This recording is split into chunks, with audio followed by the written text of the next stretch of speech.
আজকে একটা অন্য রাস্তা দিয়ে যাচ্ছি, আমার তো সেই ভাঙছে আর কিছুই না। একটা খুব সুন্দর জিনিস এসেছে।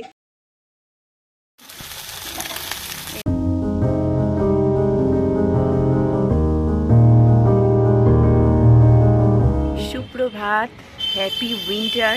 তোমরা কি উইন্টারটা এনজয় করছো? আমি এখন কিন্তু উইন্টারটা খুব এনজয় করছি, এই এতটা রোদের সাথে। রোদটা যেহেতু গায়ে লাগছে, এখন কিন্তু উইন্টারটা খুব ভালো লাগছে। আর কতগুলো দিন পর আমি আমার সব থেকে প্রিয় জায়গা থেকে আজকের দিনটাকে স্টার্ট করছি। তো চলো দেখতে থাকো আজকে সারাদিনে আমি কি করি। আগে প্রায় দিনই যখন ব্লগ স্টার্ট করতাম তখন ছাদ থেকেই করতাম, তাই এই জায়গাটায় আসলে আমি সব সময়ই নস্টালজিক হয়ে যাই। সেই লেভেলের একটা ঘুম দিয়েছি, বুঝলে তো? আমার চোখ মুখ দেখেই নিশ্চয়ই বুঝতে পারছো যে আমি এখনও ঘুমের ঘোরে আর কি চোখ মুখ খুলতে পারছি না। কতদিন এই ছাদ বারান্দাটায় আসা হয় না। এসেই আমি আগে কি দেখেছি বলো তো? আমার অ্যালোভেরা গাছগুলোর কি অবস্থা। বাট খুব সুন্দর করে বেড়েছে আমার মায়ের যত্নে। শুরুর দিকে জানো তো, বাবা যখন এই অ্যালোভেরা গাছগুলো আনলো তখন তো আমি প্রচুর পরিমাণে স্কিন কেয়ার আর হেয়ার কেয়ার করতাম, একদম রেগুলার। তো আমার মনে কি আনন্দ যে তাড়াতাড়ি করে এগুলোকে আমি আরও বেশি করে যত্ন করি, তাহলে এগুলো আরও বড় হয়ে যাবে আর তাড়াতাড়ি বড় হয়ে যাবে আর আমি বেশি বেশি করে স্কিন কেয়ার আর হেয়ার কেয়ারে এগুলোকে ইউজ করতে পারবো। বাট তারপর আস্তে আস্তে শুধুমাত্র গাছের জন্যই গাছের প্রতি ভালোবাসাটা হয়ে গেল। আমি এই দিকে আসলেই, বাড়িতে যখনই আসি, আগে দেখি যে আমার অ্যালোভেরা গাছগুলো কতটা বেড়েছে। গুড মর্নিং ঠাম্মা। ঠাম্মা, তোমার গালগুলো কত সফটি সফটি, একদম কোল্ড ক্রিমের যে পন্ডসের অ্যাড দেয় অমন। চলো দেখি মা কি বানায়। মা কি বানাচ্ছ? আমি এখন চাউমিন বানাচ্ছি। ইয়ে, আমার ফেভারিট। আমার সব থেকে প্রিয় খাবার হচ্ছে চাউমিন। আমাকে 3 বেলা দিলে আমি তাই খাবো। তুই তো ভালো খাস আমি জানি, ওই জন্যই তো বানাচ্ছি নাকি। খুবই সুন্দর ঝরঝরে হচ্ছে চাউমিনটা।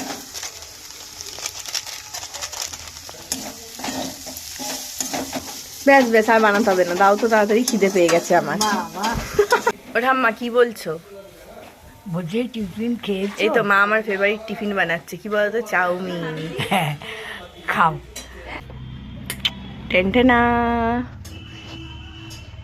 এটা হচ্ছে আমার সানশাইন রেস্টুরেন্টে খাওয়া ব্রেকফাস্ট। এখানে একটা টুল নিয়ে আর বেঞ্চ নিয়ে আমি বসে পড়েছি। পেছন থেকে খুব সুন্দর একটা রোদ আসছে আর তার মধ্যে বসে চাউমিন খাচ্ছি। উফ, স্বর্গ স্বর্গ। আমি ফ্লিপকার্ট মিশোর মধ্যে মিশো থেকে অর্ডার দিই। কেন? মিশোতে দামটা কম থাকে আর ফ্লিপকার্টের প্রচুর দাম, আমি ফ্লিপকার্ট ছুঁয়েও দেখি না। তাই না? হ্যাঁ, এই কথাটা তুই ঠিকই বলেছিস। হ্যাঁ, কি আর এমনি ফ্লিপকার্টে আমি তো ফ্লিপকার্টে কিছু নিই না, মিশোতে এই তো কিছুদিন আগে স্নান গেছিলাম, কলকাতা চিড়িয়াখানা ঘুরতে যাবো। কবে? কালকে। কই আমাদের বললি না তো? তো তুমি চলে আসো। এই মা, এখন তো বললাম তারপর বলছিস, এই তো শান্তিপুরি ভদ্রতা। আচ্ছা, তার আগে তুই বল যে তোর কি এই শীতের মধ্যে শীত লাগছে না? হ্যাঁ লাগে, আমি লেফট গায়ে দিয়ে আবার গরম লেগেছে, মাঝে মাঝে ফ্যানও চালাই। এই যে রোদ পোয়াচ্ছিলাম, খালি গায়ে ছিলাম, তাই ভাবলাম একটু ওপরে এসে ঘুরে যাই।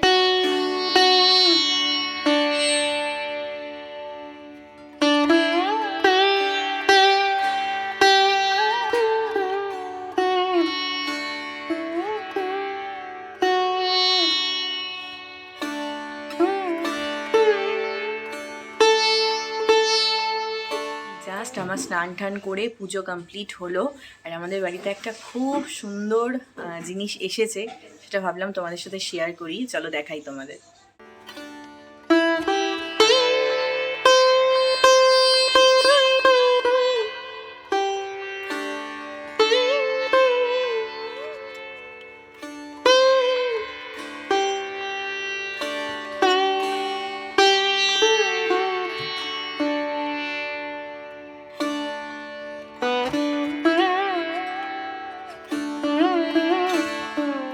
হলো আমার মায়ের নতুন ঠাকুরের সিংহাসন, যেটা এই মাস 2 হলো বানিয়ে আনা হয়েছে। সিংহাসনটা এতটাই বড় হয়েছে যে রাখা যাচ্ছিল না, এই জন্য ঠাম্মার খাটও এদিকে আনা হয়েছে আর ঠাকুর সরিয়ে এদিকে সিংহাসন নিয়ে চলে আসা হয়েছে, ওইখানে গুরুদেবকে রাখা হয়েছে।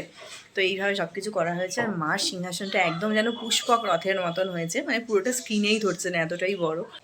তো অবশ্যই জানিও যে মায়ের এই নতুন সিংহাসনটা তোমাদের কেমন লাগলো। সবাই তো বলছে খুব ভালো লাগছে আর আমারও কিন্তু দারুণ লেগেছে, একদম যেন মনে হচ্ছে ঘরেই মন্দির। মা দেখো আজকে কি কি রান্না করেছে। এটা হচ্ছে বাঁধাকপি দিয়ে, এই মাছের মাথা দিয়ে বাঁধাকপি, আর এই যে আমি এটা মার হাতে খেতে চেয়েছিলাম, এই ফুলকপি দিয়ে একদম শীতের পাতলা করে মাছের মানে জ্যান্ত মাছের ঝোল। মানে ও বাড়িতে থাকতে থাকতে মাকে বলে রেখেছিলাম যে এই পাতলা মাছের ঝোলটা আমি খাবো, তুমি এটার ব্যবস্থা করে রাখবে। তো মা ওটার ব্যবস্থা করে রেখেছে। আর মাছের মাথা দিয়ে বাঁধাকপি তো সবারই খুব প্রিয়, বেশ একটা বিয়ে বাড়ি ফিল আসে।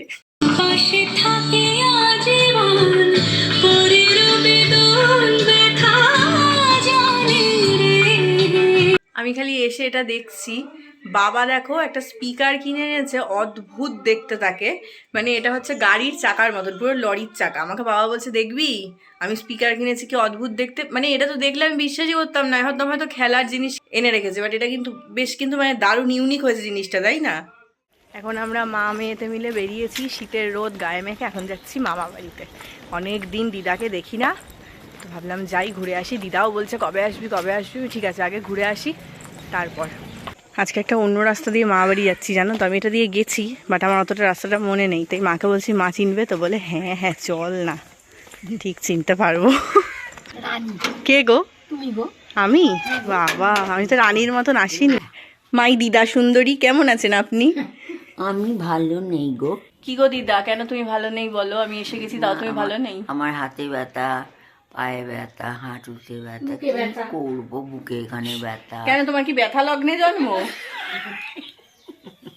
ও কতদিন পরে দেখা হলো। আমিও তো তোমাকে কতদিন পরে দেখছি, আমার মনটা ভালো লাগছে। দিদা আসলাম, টাটা বাই বাই, সাবধানে থাকবে। চললুম, আসো।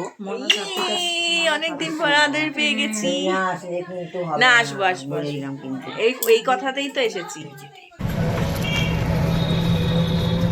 বাড়িতে এসেই আমি এখানে বসিয়ে দিয়েছি এক কাপ কড়া করে ঘন দুধের চা। বেশ কিছুক্ষণ হলো বাড়িতে চলে এসেছি, আর কতদিন পর আমি রান্নাঘরে দাঁড়িয়ে চা বানাচ্ছি। আমি না প্রতিটা মুহূর্তে যেন নস্টালজিক হয়ে পড়ছি। বিয়ের আগেও এরকম বেশিরভাগ দিনই সন্ধেবেলায় আমার এই ক্লিপটা থাকতোই ব্লগে যে আমি চা বানাচ্ছি।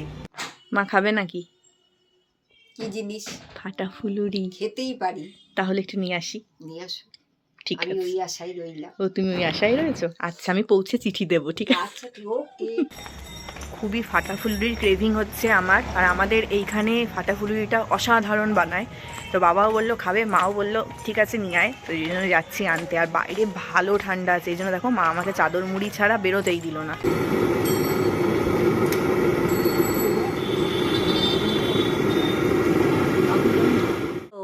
আসো, এই তো যাচ্ছি। এই যে হেভি। দেখো একটা করে ধনেপাতার চপ এনেছি আর একটা করে ফাটা ফুলুরি, ঠিক আছে না? দারুণ। তোমার আওয়াজটা শুনেই তো বুঝতে পারছো কতটা ক্রাঞ্চি। হেভি না? নে এক কাপ চা মুখে তুলতে মনে পড়ে যায়। চপ খাওয়ার পর মা চা করে আনলো, এই যে আবার চা নিয়ে বসেছি। মা আজকে এটা কত নম্বর চা আমার? এর আজকে 4 নম্বর চা হলো। সত্যি আজকে একটু বেশি হয়ে গেছে, কোনোদিন হয় না এমন। দারুণ হয়েছে চাটা। এতক্ষণ জানো তো আমি যে ব্লগটা আপলোড করব সেইটা এডিট করছিলাম বসে বসে। এই যে এখন এক্সপোর্টে বসিয়ে যাচ্ছি ডিনার বানাতে। আজকে একটা স্পেশাল কিছু বানিয়ে বাবা মাকে খাওয়াবো, সেই রকমভাবেই প্ল্যান করেছি। তো চলো তোমাদের দেখাই যে কি বানাবো। আজকে আমি রাত্রিবেলায় বানাবো হচ্ছে ইনস্ট্যান্ট ধোসা। তো সেই জন্য প্রায় 6 ঘন্টা আগে আমি মুসুর ডাল আর সেদ্ধ চাল ভিজিয়ে রেখেছিলাম। তো এখন এটা বেটে নেব। এটা কিন্তু দেখো অথেন্টিক ধোসা একদমই নয়, কারণ অথেন্টিক ধোসা হয় সেদ্ধ চাল আর বিউলির ডাল দিয়ে, যেটা কিনা মানে ফার্মেন্টেড হওয়ার জন্য টাইম দিতে হয়। বাট আমি সেটা বানাচ্ছি না, আমি বানাচ্ছি যে ঝটপট করে যেটা বাটবো আর হয়ে যাবে, সেই ইনস্ট্যান্ট ধোসা।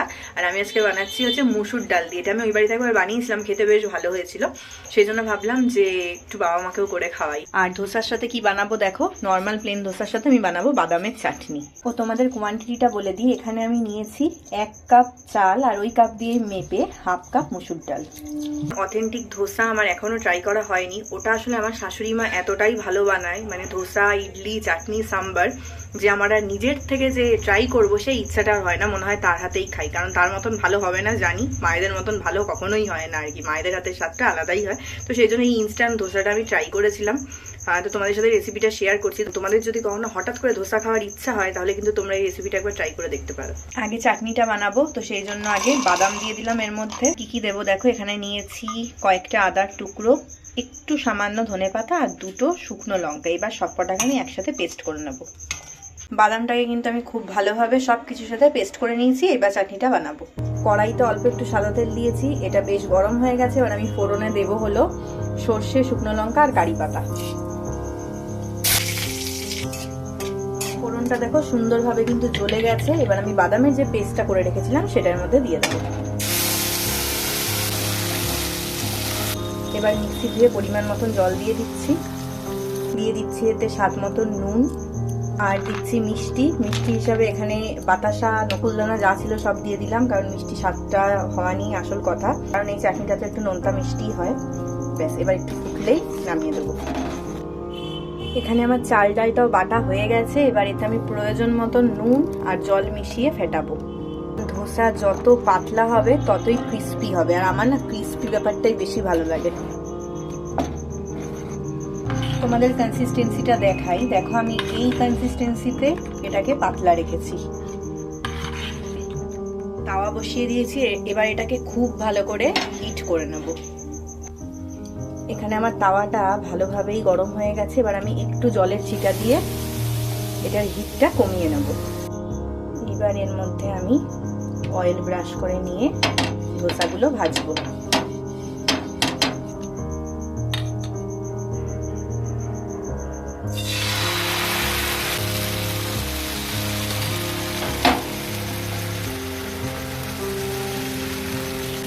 উপরেও একটুখানি তেল ব্রাশ করে দিচ্ছি আমি। এই যে নিচ থেকে দেখতে পাচ্ছি একটু একটু লাল লাল হয়ে যাচ্ছে, তার মানে এটা কিন্তু হয়ে গেছে। এবার এটাকে উল্টাবো।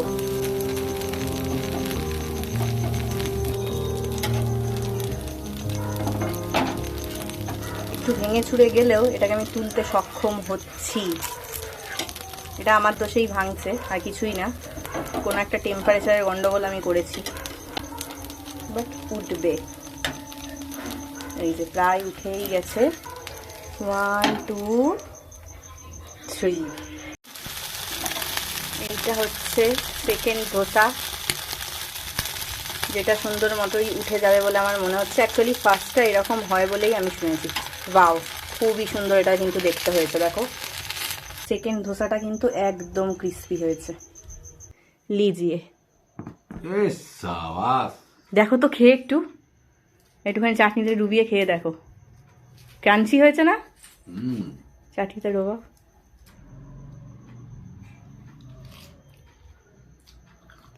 ভালো হয়েছে ভাই, একটা টেস্ট করে দেখ। Thank you. দেখ বলছো চাটনিটা একটু পেলে ভালো।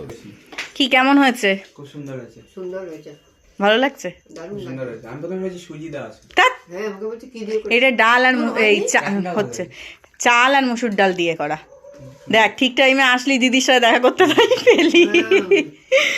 সবার খাওয়া হয়ে গেছে, এবার আমার পালা।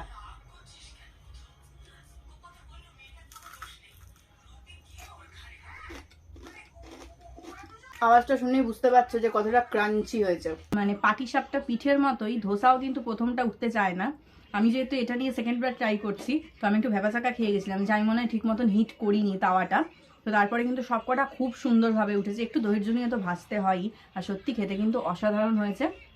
তো চলো, ধোসার সাথে আজকের ব্লগটা এন্ড করছি। অবশ্যই রেসিপিটা ট্রাই করবে, অ্যান্ড আমাকে এই ব্লগের নিচে কমেন্টে জানাবে তোমাদের কেমন লাগলো। যদি ব্লগটা ভালো লাগে অবশ্যই লাইক করো, শেয়ার করো, চ্যানেলটা সাবস্ক্রাইব